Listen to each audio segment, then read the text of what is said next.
Des débuts les plus humbles dans son Italie natale, Sophia Loren allait s'épanouir sur la scène mondiale comme l'une des actrices les plus belles et talentueuses que le cinéma ait jamais connues. Sa carrière, qui s'étend sur plus de 60 ans, brille par des performances dans un répertoire diversifié, incluant La fierté et la passion, La maison sur la colline, Mariage à l'italienne, Les Grincheux et La Ciociara, pour lequel elle a décroché le premier Oscar de la meilleure actrice jamais attribué à une star d'un film en langue étrangère. À 90 ans, les dures réalités du vieillissement ont impacté cette étoile de l'âge d'or d'Hollywood. Découvrez le chapitre final de l'histoire remarquable de Sophia Loren, de déesse de l'écran argenté à l'événement tragique qui a conduit à son hospitalisation. Explorons le destin poignant de l'une des dernières icônes de l'âge d'or dans ses derniers jours, une saga où la résilience et la grâce triomphent face à l'adversité. La vie de Sophia Loren est une fresque épique, un voyage extraordinaire tissé de triomphes éclatants et de luttes acharnées, un conte qui s'étire des ruelles dévastées de Naples, où les bombes de la Seconde Guerre mondiale résonnaient dans les nuits sans étoiles, au tapis rouge scintillant d'Hollywood, où les flashs des photographes capturaient son sourire magnétique. De sa naissance dans la pauvreté la plus écrasante, dans une salle d'hôpital romaine où les murs fissurés portaient les échos de la misère, à son ascension fulgurante comme icône mondiale, Loren a incarné une détermination inébranlable, forgée par les épreuves d'une enfance marquée par la faim, la peur et l'incertitude d'un pays en guerre. Cette résilience, mêlée d'un talent brut, d'une beauté saisissante et d'une élégance naturelle, a transformé une fillette frêle, surnommée « Cure-dent » par ses camarades, en une déesse de l'écran, capable de captiver des générations avec son charisme incandescent et ses performances vibrantes d'émotion. En 2025, alors que le monde la célèbre comme une légende vivante, les défis du vieillissement et un accident récent, une chute dramatique qui a secoué ses fans, rappellent que même les étoiles les plus brillantes restent humaines, portant les cicatrices d'une vie intensément vécue. Pourtant, sa grâce, son courage et sa passion indomptable pour l'art continuent d'inspirer, prouvant que l'esprit de Sophia Loren, tel un phare dans la tempête, brûle toujours, défiant le temps et les épreuves. Avant d'éblouir les cinéphiles comme une icône de beauté, Sophia Loren, née Sofia Villani Cicolone le 20 septembre 1934, a enduré une enfance marquée par une misère profonde dans une salle de charité romaine sordide, où les pleurs des bébés se mêlaient aux murmures des mères épuisées, luttant pour survivre dans une Italie sous le joug fasciste. Enfant illégitime d'une famille en difficulté, elle grandit à Pozzuoli, une petite ville côtière près de Naples, où la Seconde Guerre mondiale transforma les ruelles animées, autrefois pleines de marchands de poissons et de rires d'enfants, en un champ de ruines fumantes. Les bombardements alliés faisaient trembler les murs de pierre, les sirènes hurlaient dans la nuit, forçant les familles à se terrer dans des abris humides, blottis sous des couvertures râpées. La jeune Sophia, frêle et maigre, surnommée Stusicadanti, cure-dent, par les enfants du quartier pour sa silhouette décharnée, souffrait de périodes de famine qui retardèrent sa croissance, loin de l'image voluptueuse qu'elle incarnerait plus tard. Il y avait beaucoup de souffrances, confiait-elle des décennies plus tard avec sa grâce légendaire, survivre chaque jour était un accomplissement, une victoire contre la peur et la faim. Dans cette Italie déchirée, où les rations alimentaires se réduisaient à des miettes de pain rassis et où les queues devant les soupes populaires s'étiraient à l'infini, Sophia apprit la résilience, courant pieds nus dans les décombres pour chercher de l'eau dans des fontaines à demi détruites ou mendiant un morceau de fromage auprès des soldats. Son père, Riccardo Cicolone, un homme absent et insaisissable qui refusait de soutenir sa famille, laissait Romilda Villani, sa mère, lutter seule pour nourrir Sophia et sa sœur cadette, Maria. Romilda, une ancienne pianiste au rêve d'actrice brisée par la réalité d'une vie de privation, portait dans ses yeux perçant une détermination farouche, un feu qui inspirait Sophia. Pour survivre, la grand-mère de Sophia transforma leur salon exigu, aux murs fissurés par les explosions, en un pub improvisé, un havre improbable pour les soldats américains en quête de répit après les combats. Romilda jouait des mélodies napolitaines sur un vieux piano désaccordé, sa voix rauque chantant au sol mio ou funiculi funicula, tandis que sa tante entonnait des chansons traditionnelles, attirant les GIS avec leurs rires et leurs dollars. Sophia, trop jeune pour servir de l'alcool, trottinait entre les tables encombrées de verres de vin trouble, essuyant les assiettes et lavant la vaisselle dans un coin sombre, ses petites mains rougies par l'eau froide. Ces soirées, bercées par les accords mélancoliques, les conversations animées et les éclats de rire des soldats, éveillèrent en elle un amour naissant pour la performance, une lueur d'espoir dans un monde où chaque jour était une bataille pour la survie. À 15 ans, alors que la guerre s'éloignait et que Naples tentait de se reconstruire, la silhouette de Sophia s'épanouit, révélant une beauté saisissante. Des yeux noisettes perçants, profonds comme la mer Tyrrhénienne, des pommettes hautes sculptées par la lumière, une chevelure brune cascadant sur des épaules désormais gracieuses. Sous le nom de Sofia Lazzaro, elle participa au concours Miss Italia en 1950, dans une salle bondée de Rome où les candidates, vêtues de robes modestes cousues à la main, paradaient sous les regards scrutateurs d'un jury et d'un public encore marqué par les privations de la guerre. Bien qu'elle ne remportât pas la couronne, son élégance naturelle et sa prestance magnétique captivèrent l'audience, son sourire éclatant illuminant une photo en noir et blanc publiée dans les journaux locaux. Ce moment, capturée dans une robe simple mais portée avec une assurance naissante, marqua le début de son rêve d'échapper aux ruines de Pozzuoli, à la faim et aux souvenirs douloureux, pour une vie plus grande, où elle pourrait briller sous les projecteurs. Déterminée à tracer sa voie, Sofia s'inscrivit à des cours de comédie à Rome, dans des ateliers poussiéreux où des professeurs sévères, souvent sceptiques face aux jeunes débutantes, furent rapidement charmés par son intensité et sa discipline. Elle apprit à moduler sa voix, à captiver par un regard, à transformer sa timidité en une présence scénique électrisante. C'est dans ce milieu qu'elle rencontra Carlo Ponti, un producteur de 37 ans au regard vif et à l'ambition débordante, qui vit en cette adolescente de 15 ans une étoile brute, un diamant à polir. Ponti, avec son flair pour le talent et son expérience dans le cinéma italien en pleine renaissance, lui donna le nom de Scène Sofia Loren, un patronyme à la sonorité internationale, conçu pour résonner bien au-delà des frontières de l'Italie. Sous sa tutelle, elle décrocha des rôles mineurs dans des films comme Quo Vadis, 1951, où elle apparaissait comme une figurante dans des scènes de foule romaine, perdue dans des costumes d'époque mal ajustés, ses yeux brillants captant la lumière des projecteurs. Ses débuts modestes, dans l'ombre des grandes productions, forgèrent sa discipline et son ambition, chaque jour sur le plateau renforçant sa conviction qu'elle était destinée à plus. Sa percée vint en 1954 avec L'Or de Naples, réalisé par Vittorio De Sica, un maître du néoréalisme italien qui cherchait à capturer l'âme d'une nation en reconstruction. Dans le rôle d'une pizzaiola napolitaine, Loren éclata à l'écran, sa fougue, son rire éclatant et son authenticité capturant l'esprit de sa ville natale. Sa démarche assurée dans les ruelles animées de Naples, bordée de linge séchant au vent, et son regard espiègle face à la caméra firent d'elle une héroïne instantanément aimée, une femme du peuple devenue étoile. Cette même année, elle entama un partenariat légendaire avec Marcello Mastroianni dans La chance d'être femme, où leur alchimie, mêlant sensualité méditerranéenne, humour complice et une pointe de mélancolie, devint la marque d'un duo iconique du cinéma italien. Leur complicité, sur et hors écran, transforma chaque scène en une danse d'émotions, captivant les spectateurs de Rome à New York. Dans les années 1950, Loren incarna des femmes fortes, séduisantes et maîtresses de leur destin dans des films comme La fille du fleuve ou Pauvre mais beau, des rôles qui contrastaient avec l'impuissance de son enfance sous les bombes. En 1957, elle conquit Hollywood avec La fierté et la passion, partageant l'affiche avec Cary Grant, Frank Sinatra et John Wayne dans un tournage en Espagne, où les décors grandioses de châteaux médiévaux contrastaient avec la simplicité de son charisme brut. Grant, subjugué, décrivit son énergie méditerranéenne comme une force qui illuminait chaque plateau, chaque regard. Mais c'est La Ciociara, 1960, réalisée par De Sica, qui marqua l'apogée de sa carrière précoce. Jouant Césira, une mère veuve protégeant sa fille dans une Italie ravagée par la guerre, Loren livra une performance brute, sans artifice, ses cris de douleur et ses larmes résonnant avec une vérité déchirante, comme un écho de sa propre enfance. En 1962, à seulement 27 ans, elle reçut l'Oscar de la meilleure actrice, le premier pour un rôle en langue non anglaise.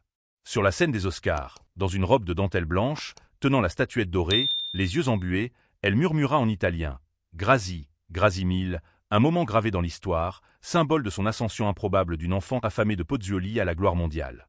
Les années 1960 consolidèrent le statut de Loren comme star internationale, une figure capable de naviguer entre le néoréalisme italien et le glamour hollywoodien.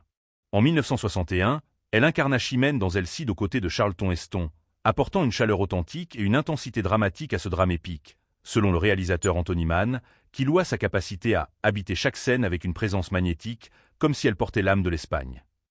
La même année, La Ciociara lui valut son Oscar, salué pour son réalisme émotionnel, capturant les horreurs de la guerre à travers les yeux d'une mère désespérée, un rôle qui semblait taillé pour sa propre expérience de la souffrance.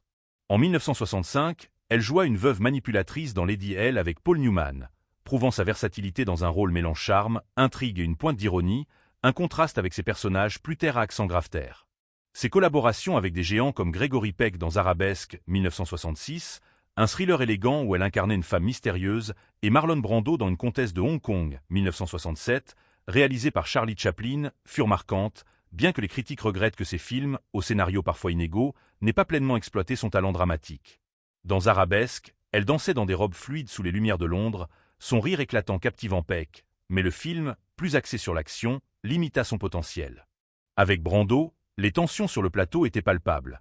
Elle déplora son comportement imprévisible, qui contrastait avec son admiration pour Chaplin, un mentor qu'elle vénérait pour sa précision artistique.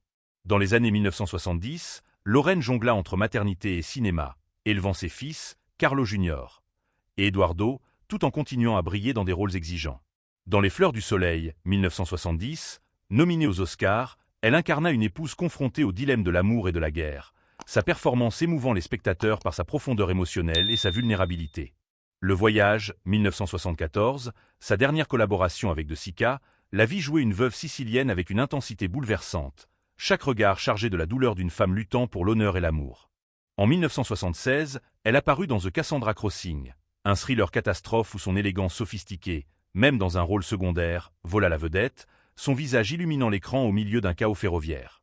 En 1977, Une journée particulière d'Ettore Scola, avec Mastroianni, devint un classique du cinéma italien. Dans ce drame intimiste, elle incarna Antonietta, une femme au foyer solitaire dans l'Italie fasciste, dont la rencontre avec un voisin marginalisé révèle une humanité profonde. Sa performance subtile, où chaque silence parlait plus fort que les mots, lui valut un David di Donatello et un succès au box-office américain, preuve de sa popularité durable auprès d'un public international.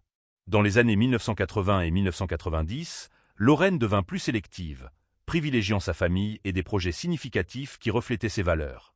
Elle retrouva Mastroianni dans Prêt-à-porter, 1994, de Robert Altman, leur alchimie intacte dans une comédie satirique sur le monde de la mode, lui valant une nomination au Golden Globe. Les Grincheux 2, 1995, avec Walter Matthau et Jacques Lémon fut un succès commercial, son charme intemporel et son humour pétillant illuminant cette comédie légère. En 2009, après 15 ans d'absence à Hollywood, elle revint dans Nine de Rob Marshall, incarnant la mère de Daniel Day-Lewis avec une présence majestueuse, rappelant au monde sa grandeur légendaire.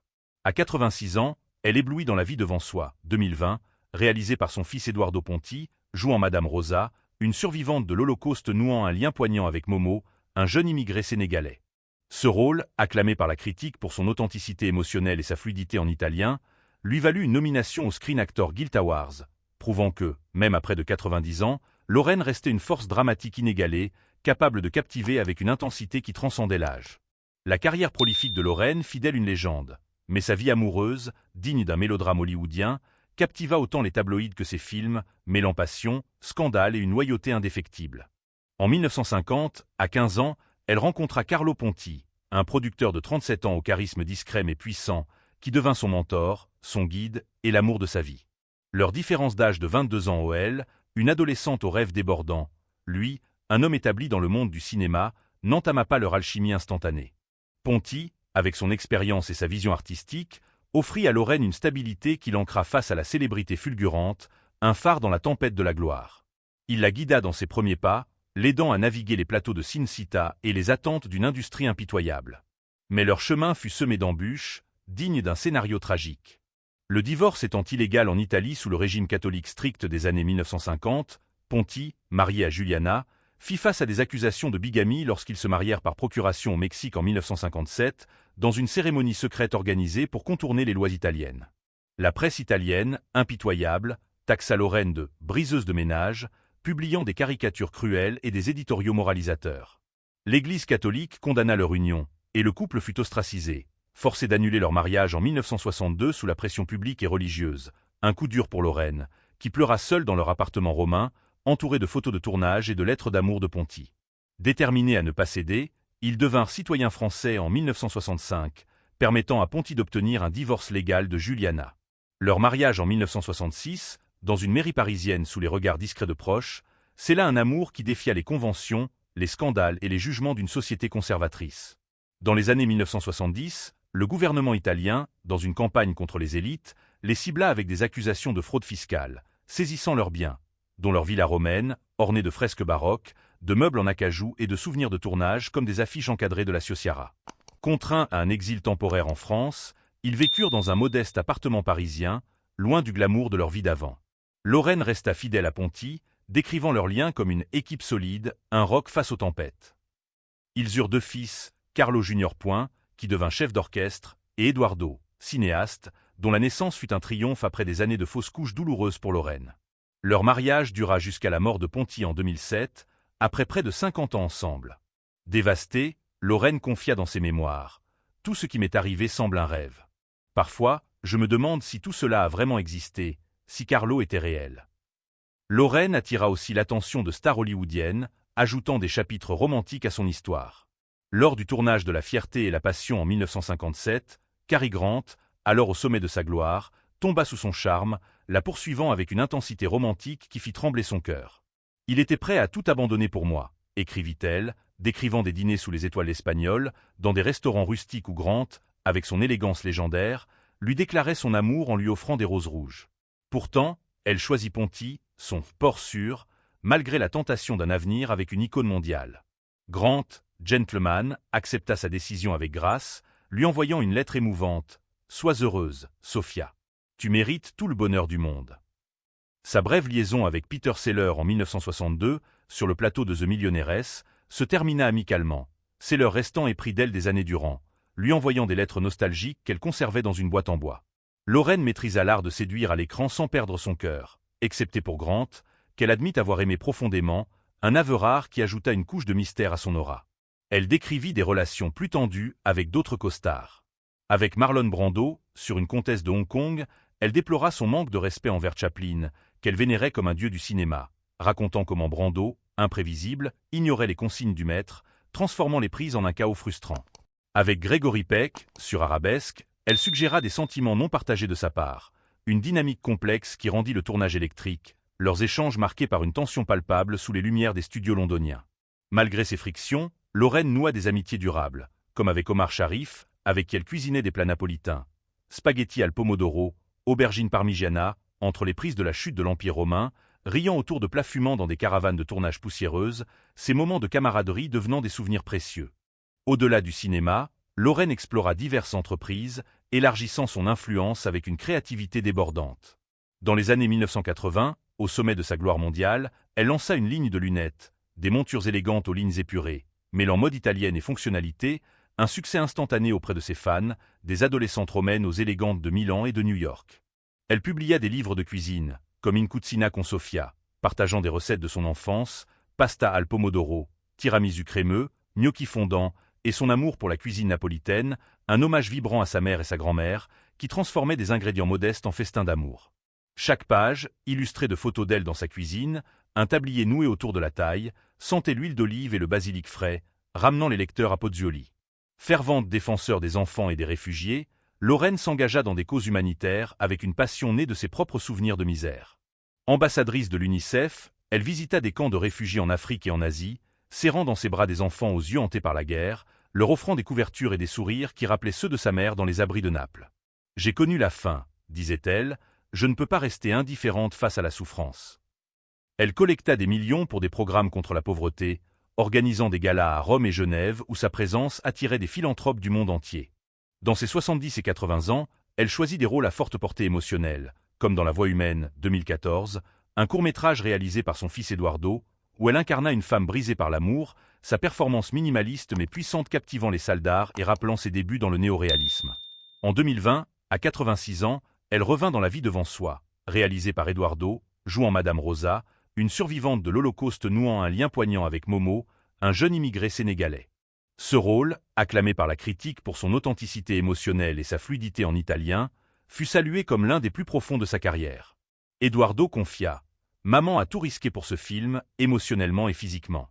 Elle était attirée par son humanité, par l'histoire d'une femme qui trouve du sens dans les autres. » La performance, où chaque regard semblait porter les cicatrices de son passé, lui valut une nomination au Screen Actor Guild Awards, un témoignage de sa capacité à défier l'âge et à captiver avec une intensité rare. À Genève, où elle réside dans une maison entourée de rosiers odorants et de lacs paisibles reflétant les Alpes, Lorraine mène une vie simple, jardinant avec soin, taillant ses fleurs avec une tendresse presque maternelle, lisant des classiques italiens comme Dante ou Pirandello, et appelant sa sœur Maria à Naples pour partager des souvenirs d'enfance, les odeurs de pain frais, les chansons napolitaines de leur mère. Ses petits-enfants, vivant en Californie, sont sa joie infinie, malgré la distance qui les sépare. Lors d'appels Zoom, elle rit en les regardant danser, leur envoyant des colis remplis de dolci italiens. La beauté, c'est ce que je ressens à l'intérieur, confie-t-elle, une philosophie qui guide son approche du vieillissement, qu'elle embrasse avec une sérénité rare pour une star de son envergure. En septembre 2023, une semaine après avoir célébré son 88e anniversaire avec un dîner intime à Genève, entourée de ses fils et de bouquets de roses blanches, Lorraine subit une chute dévastatrice dans son salon lumineux, glissant sur un tapis persan usé par le temps. L'accident entraîna des fractures graves au fémur et à la hanche, nécessitant une intervention chirurgicale d'urgence dans un hôpital suisse, où les médecins, sous la pression des médias du monde entier, travaillèrent pour stabiliser l'icône. Cet événement choqua ses millions de fans, qui voyaient en elle un pilier de vitalité, une femme dont l'énergie semblait défier les lois du temps. La chute survint peu après une apparition éclatante au Festival de Venise, où, vêtue d'un tailleur ivoire Armani, elle captiva la foule avec son glamour intemporel, marchant sur le tapis rouge avec une assurance qui rappelait ses jours de gloire dans la Ciociara ou mariage à l'italienne. Dépendante de soins 24 heures sur 24, Lorraine affronta la rééducation avec un courage forgé par des décennies d'épreuves, la guerre, les scandales, les deuils. Soutenue par ses fils, Carlo Junior et Eduardo, qui veillaient à son chevet, et par une vague de messages d'amour de fans du monde entier, elle publia une déclaration émouvante via son équipe. « Merci pour votre affection infinie. Je me sens mieux, mais j'ai besoin de repos et de rééducation. » Même immobilisée, elle resta fidèle à son art, discutant de futurs projets avec Eduardo par appel vidéo, sa voix vibrant toujours de passion, planifiant un possible retour dans un rôle qui parlerait au cœur des gens. Malgré les défis, des tâches quotidiennes devenues ardues, une mobilité réduite qui l'obligeait à utiliser un déambulateur, Lorraine trouva du réconfort dans les plaisirs simples. Écouter des chansons napolitaines comme Torna a Surianto, feuilleter des albums photos de ses tournages avec Mastroianni, où il riait sur les plateaux de Rome, ou regarder ses petits-enfants faire des grimaces sur Zoom, leur rire lui arrachant des sourires. En 2014, lors d'une apparition émouvante aux Oscars, elle réfléchit sur son parcours. « J'ai grandi pendant la guerre, rêvant juste de survivre au lendemain. J'ai transformé ces misères en quelque chose de positif, en article. » À 90 ans, blessée mais indomptable, Lorraine continue d'inspirer par sa narration cinématographique, voyant dans chaque rôle une chance de donner du sens à la vie, de connecter les générations. « Ce n'est pas la beauté extérieure, mais ce que je ressens à l'intérieur », dit-elle, un mantra qui éclaire son héritage.